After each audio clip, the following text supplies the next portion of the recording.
kita bisa melangsungkan perkuliahan kembali. Sebelumnya marilah kita awali terlebih dahulu perkuliahan hari ini dengan membaca basmalah bersama. Bismillahirrahmanirrahim. Teman-teman semuanya, bagaimana kabarnya hari ini? Sehat semua ya? Ya, alhamdulillah. Semoga semuanya diberikan kesehatan sehingga bisa mengikuti perkuliahan dengan baik dan lancar. Nah, perkenalkan ya, saya Ibu Dr. Nurul Azizah, SPDI MPD, ya, dosen Pendidikan Agama Islam Universitas Wahid Hasyim Semarang. Ya. Nah, dalam kesempatan ini ya, saya akan mengajar mata kuliah Ilmu Pendidikan Islam, di mana mata kuliah ini merupakan mata kuliah pokok yang saya ampu. Ya. Nah, sehingga dalam satu semester ini nanti ya, kita akan belajar mata kuliah Ilmu Pendidikan Islam. Ya, sebelumnya sudah mendapatkan mata kuliah ini belum? Belum. Ya.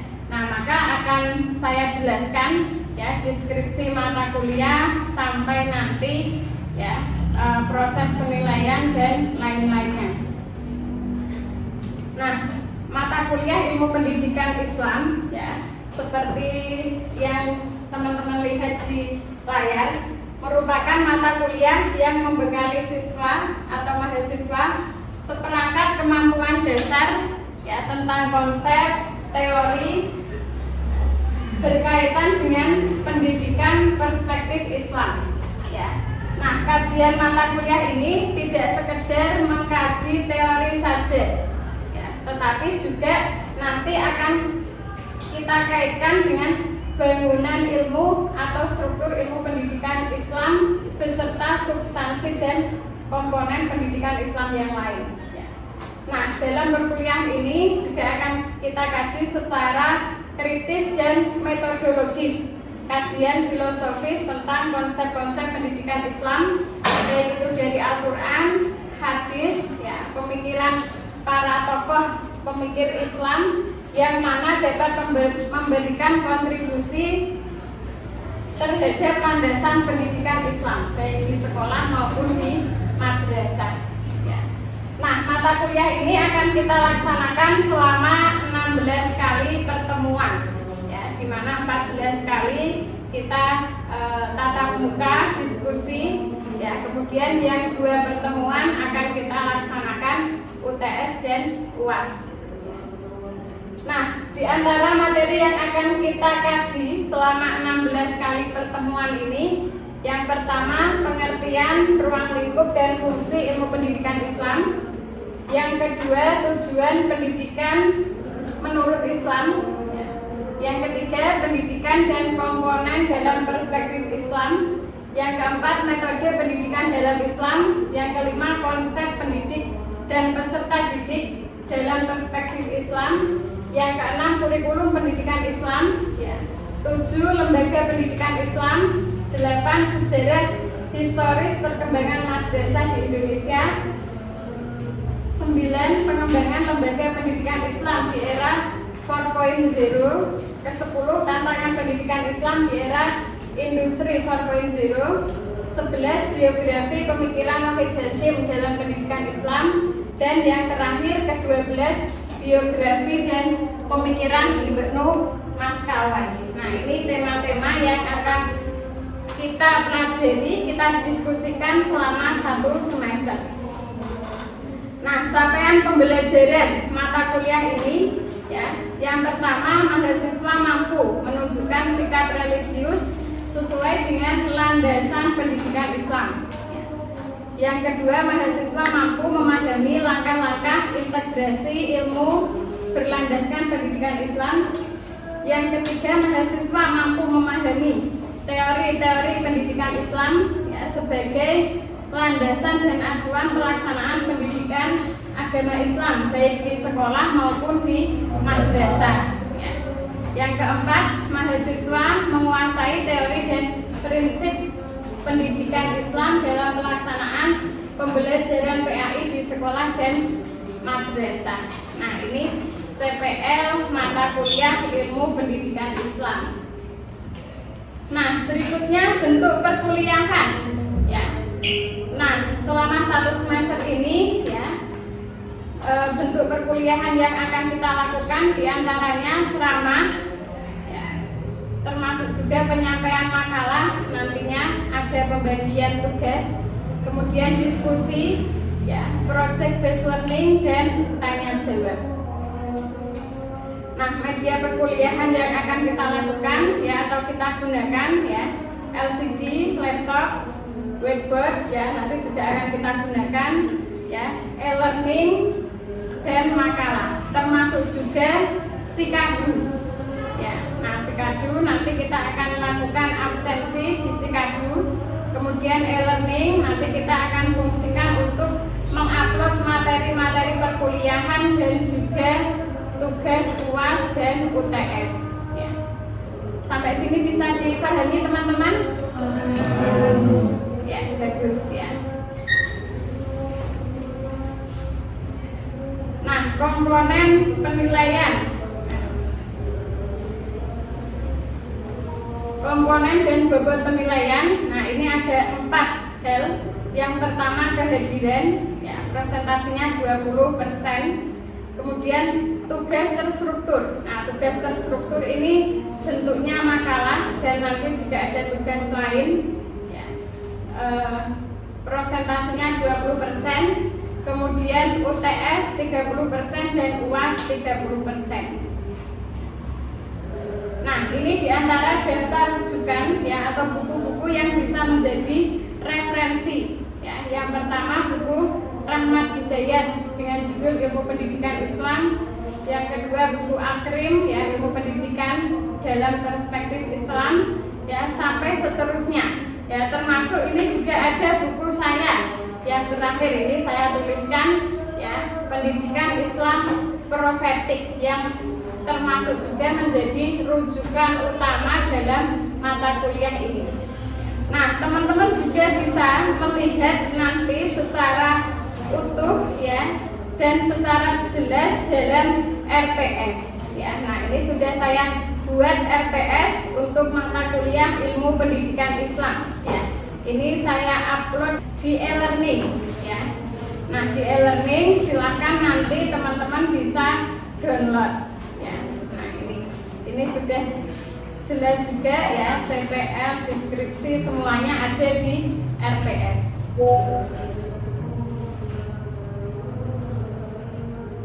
Nah, baik, tidak ada yang ditanyakan ya? Tidak ada? Baik, terima kasih. Nah, kita lanjutkan ya, tema pertama kita hari ini ya dalam mata kuliah Ilmu Pendidikan Islam adalah hakikat ilmu pendidikan Islam.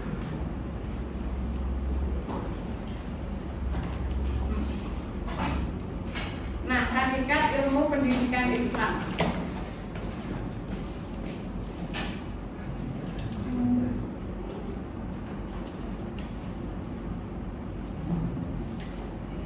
Nah, kita lihat saja. Ya, hakikat ilmu pendidikan Islam.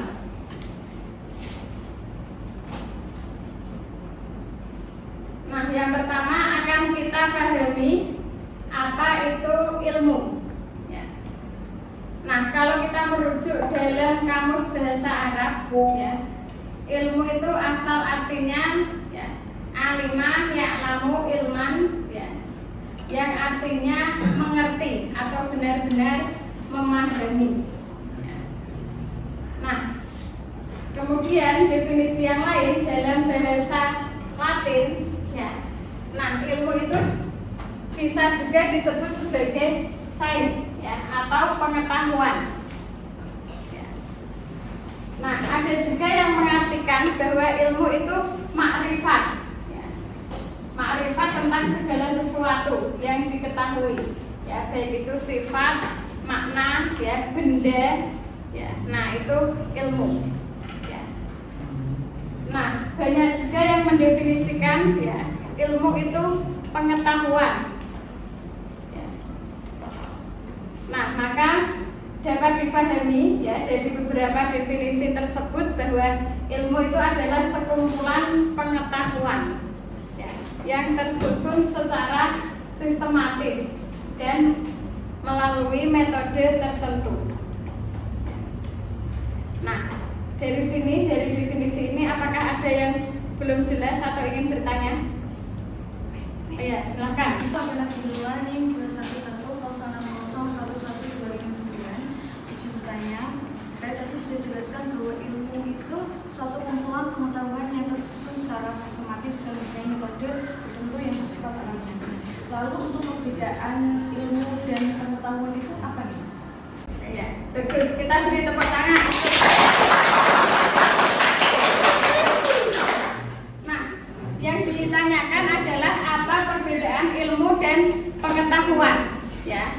Nah, secara umum, ya, pengetahuan itu tidak terbatas, ya, atau tidak harus melalui metode tertentu, ya, untuk dikatakan itu pengetahuan, ya. Misalkan kita tahu bahwa kelas ini ya ada smartboard, ada whiteboard ya. Nah, ini kita tahu ya. Nah, dan kita juga memiliki pengetahuan ya, karena kita tahu kita memiliki pengetahuan. Tetapi kalau ilmu ya, ilmu ini harus melalui metode tertentu ya.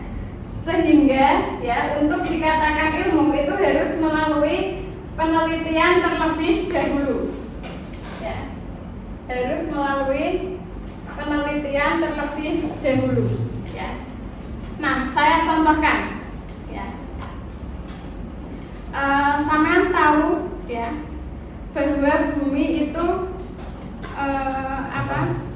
Ya, ada yang mengatakan bumi itu bulat, ada yang mengatakan bumi itu datar misalkan. Nah, teori atau ilmu tentang bumi bulat ya atau bumi datar, nah itu tidak serta-merta muncul ya, tetapi harus melalui metode tertentu dulu, yakni diteliti apakah benar bumi itu bulat ya, apakah benar bumi itu datar. Nah, maka teori yang mengatakan bumi datar itu juga melalui penelitian, melalui metode tertentu ya. Yang mengatakan bumi itu bulat juga sama, melalui metode tertentu ya. Nah, apakah keduanya ini salah ya? Keduanya ini benar, hanya saja dilihat atau perspektifnya yang berbeda ya. Dan ada bukti-bukti atau metode-metode yang jelas ya. Contoh lagi ya, ilmu mendidik ya. Ilmu mendidik itu diantaranya ya menjelaskan, salah satu teorinya menjelaskan metode pendidikan bagi anak adalah keteladanan ya. Nah, itu ilmu mendidik ya. Nah, metode keteladanan untuk mendidik anak itu tidak serta-merta muncul, tetapi muncul dari metode tertentu ya, dengan pembuktian, dengan melakukan wawancara, dengan observasi ya, sehingga muncullah ilmu mendidik anak ya, yakni dengan keteladanan ya, itu contohnya ya. Nah, tetapi kalau sekedar tahu ya, tahu itu belum dikatakan ilmu ya. Nah, karena untuk menjadi ilmu ya, itu harus melalui metode tertentu ya. Bisa jadi tahu kita itu ya, tahu kita itu apa? Benar, bisa jadi salah ya, atau bisa jadi ya sekedar tahu, belum sampai pada ilmu. Paham ya? Ya. Yang lain paham? Ya. Berikutnya definisi hakikat pendidikan ya. Hakikat pendidikan ya. Nah, pendidikan banyak sekali tokoh-tokoh yang mendefinisikan, di antaranya ya, pendidikan diambil dari kata didik yang berarti memelihara atau memberikan pelatihan ya. Yang kedua ya, nah pendidikan ini bisa diartikan secara luas ya. Secara luas maksudnya tidak terbatas di mana dan kapan ya. Tidak hanya di kelas, tidak hanya di sekolahan ya, tidak hanya di rumah ya, tetapi di mana saja kita berada ya, dan kapan saja itu adalah proses pendidikan ya. Contohnya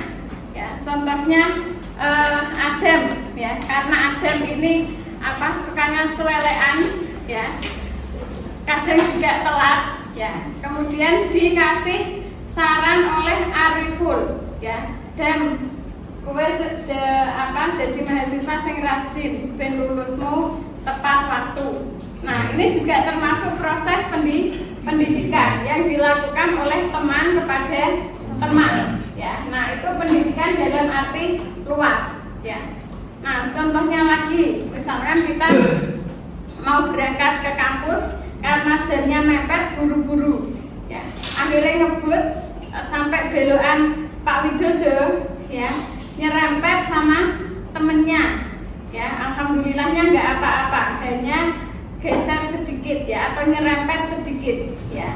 Nah, kemudian kita menyimpulkan, kita berpikir, wah, kalau saya nggak ngebut pasti nggak nyerempet teman. Nah, ini juga termasuk proses pendidikan. Kita mengambil pelajaran dari pengalaman yang sudah kita alami ya. Nah, itu pendidikan secara luas. Nah, kemudian pendidikan juga diartikan secara sempit ya, yang ini dibatasi ya hanya berlangsung di sekolah atau lembaga pendidikan, lembaga formal ya. Nah, maka perkuliahan yang kita lakukan ya, kemudian penugasan, nah itu yang dimaksud dengan pendidikan dalam arti sempit ya.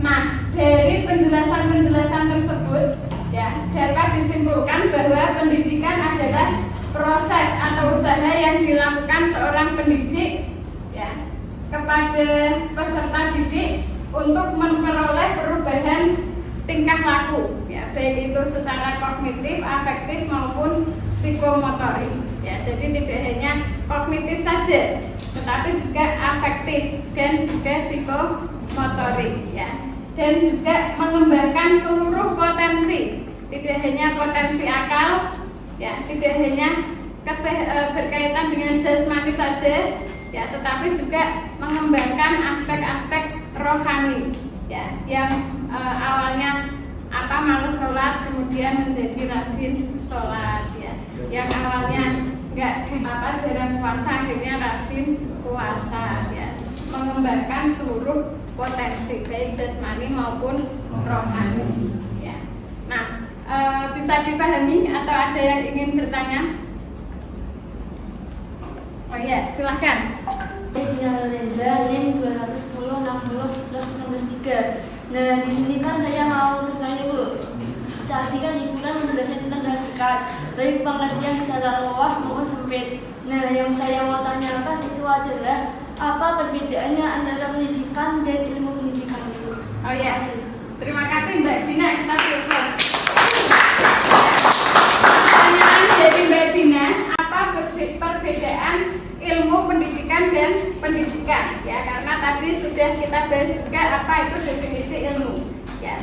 Nah, kalau pendidikan ini adalah prosesnya ya, prosesnya ini adalah pendidikan, seperti tadi Ariful memberi saran kepada Adam ya, terus kita belajar dari pengalaman, itu proses pendidikan ya, tetapi itu belum dikatakan ilmu pendidikan ya. Nah, bisa dikatakan ilmu pendidikan setelah melalui metode tertentu ya.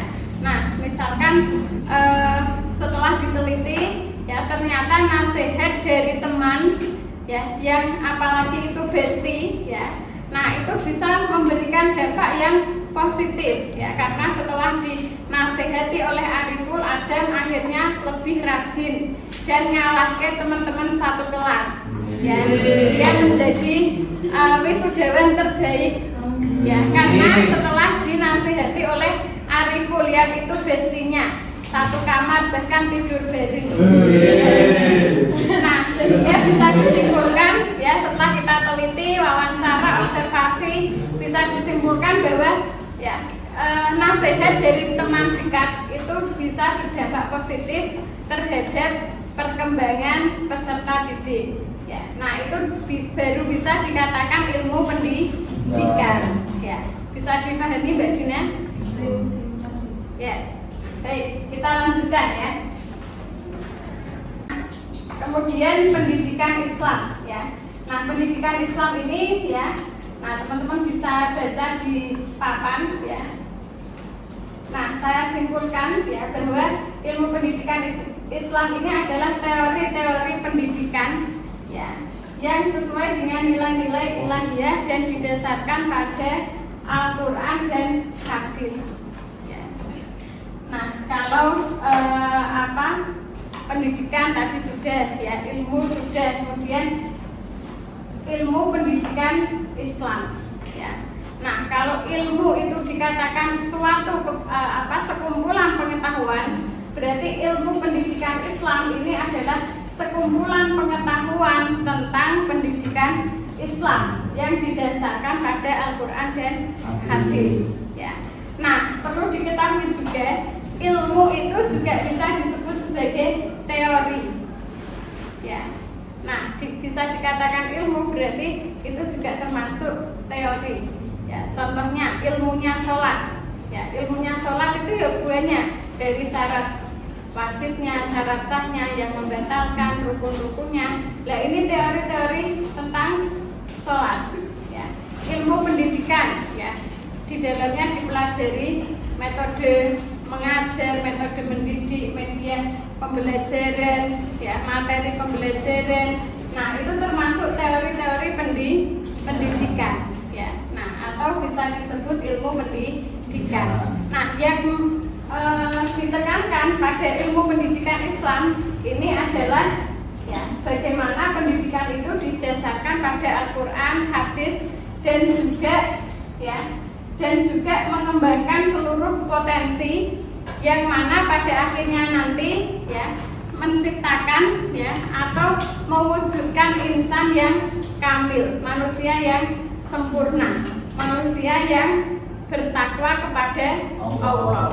Ya. Sampai sini dulu. Ada yang ditanyakan?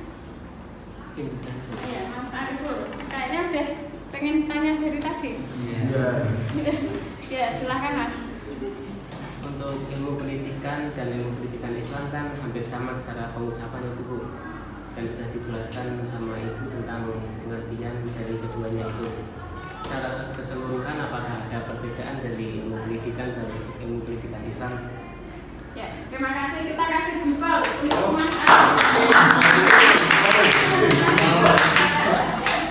Nah, perbedaan antara ilmu pendidikan dan ilmu pendidikan Islam.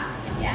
Nah, kalau ilmu pendidikan ya ini secara umum ya, jadi mengembangkan seluruh potensi ya atau perubahan dari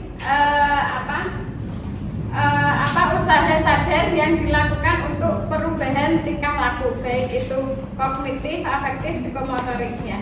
Nah, tetapi kalau ilmu pendidikan Islam tidak berhenti pada perubahan itu ya, tetapi bagaimana perubahan ya dari yang tahu belum tahu menjadi tahu, dari yang belum bisa menjadi bisa, yang pada akhirnya menghasilkan insan yang kamil ya, yang pada akhirnya menjadikan manusia yang bertakwa kepada Allah. Ya, kemudian fungsi pendidikan Islam. Ya, yang pertama meningkatkan kualitas hidup manusia dengan segala aspek kehidupannya. Kemudian menyiapkan generasi masa kini ya, demi menunjang perannya di masa depan. Ya, jadi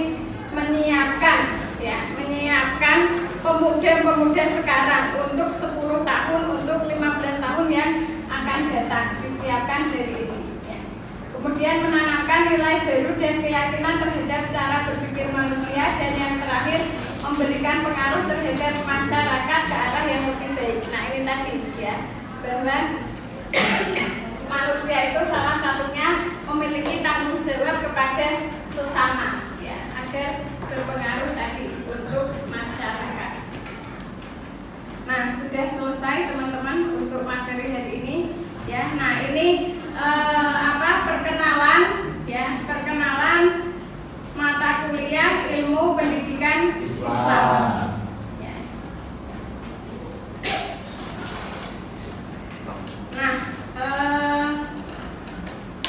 sampai sini ya. Saya minta untuk teman-teman ada salah satu yang menyimpulkan ya. Nah, apakah materi tadi bisa dipahami ya atau membingungkan? Ya, silakan. Siapa yang berkeinginan? Ya, silakan. Siapa? Ya, saya Bu. Oh iya. Mas siapa? Disebutkan namanya? Izin perkenalan diri, nama saya Agung Hanan. Jadi setelah kita mengetahui dari yang Ibu sampaikan tadi, mulai dari pengertian ilmu, pengetahuan, pendidikan maupun ilmu pendidikan, kita bisa ambil garis besar bahwasanya ilmu pendidikan Islam sendiri ini adalah teori-teori pendidikan yang sesuai dengan nilai-nilai ilahiyah yang pastinya lebih condong terhadap nilai-nilai Islami dan bisa didasarkan pada Quran dan hadis. Kemudian juga fungsi dari ilmu pendidikan Islam sendiri adalah untuk meningkatkan kualitas hidup serta menyiapkan generasi, khususnya generasi Islam di masa yang akan mendatang. Mungkin itu saja dari saya. Terima kasih. Baik, terima kasih Mas. Teman semuanya sudah paham apa yang sudah kita diskusikan hari ini ya. Nah, saya simpulkan sedikit bahwa hakikat ilmu pendidikan Islam adalah teori-teori pendidikan Islam yang mana rujukannya adalah Al-Quran, hadis, ya, ijma, qiyas maupun pendapat para tokoh-tokoh atau ulama-ulama. Ya, nah sehingga nanti juga sering akan kita kaitkan dengan dalil-dalil baik itu dari Al-Quran maupun hadis, ya, yang mana ya dengan teori-teori ilmu pendidikan Islam ini ya dapat memberikan pedoman atau bekal bagi kita ya para calon pendidik dalam mengajar, dalam mengembangkan lembaga-lembaga pendidikan di masa yang akan datang, baik lembaga formal maupun lembaga non formal ya, baik sekolah maupun madrasah ya. Nah, sampai sini ada yang belum paham atau ditanyakan lagi? Tidak ada?